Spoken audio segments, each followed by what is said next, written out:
সরকারের নিরপেক্ষতা নিয়ে বিএনপির অভিযোগ উঠানো যৌক্তিক হয়নি বলে মন্তব্য করেছেন তথ্য ও সম্প্রচার উপদেষ্টা নাহিদ ইসলাম।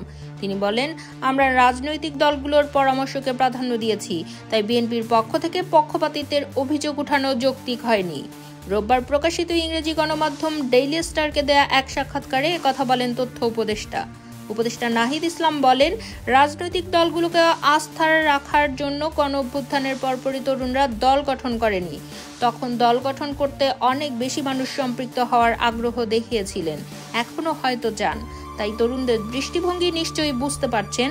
সরকার অনেক সিদ্ধান্তের ক্ষেত্রে রাজনৈতিক দলগুলোর পরামর্শকে বেশি গুরুত্ব দিচ্ছে। রাষ্ট্রপতি অপসারণের কথা উঠেছিল, তখন আমরা রাজনৈতিক দলগুলোর পরামর্শকে প্রাধান্য দিয়েছি। উপদেষ্টা নাহিদ বলেন, ডক্টর ইউনূসকে সরিয়ে অন্য কোনো ধরনের পরিকল্পনা বা অন্য কিছুর বিষয়ে তারা ভাবছে কি না জানি না। যদি ভেবে থাকেন তাহলে সেটা কারো জন্যই মঙ্গলজনক হবে না।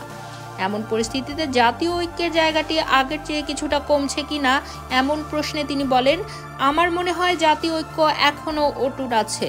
ঐক্য যদি অটুট না থাকতো, রাজনৈতিক দলগুলো যদি সহযোগিতা না করতো, তাহলে সরকার পরিচালনা আরো কঠিন হয়ে যেত। আশা করি সামনের দিনে এই সহযোগিতা অটুট থাকবে। সবার সম্মিলিত চেষ্টায় আমরা যদি সংস্কারের ধারাবাহিকতায় একটি সুন্দর গণতান্ত্রিক যাত্রা করতে পারি, তাহলে এটাও আমাদের সবার অর্জন হবে। বিশেষ করে যারা পরবর্তী সরকার পরিচালনা করবেন, তাদের কাজ অনেক সহজ হবে।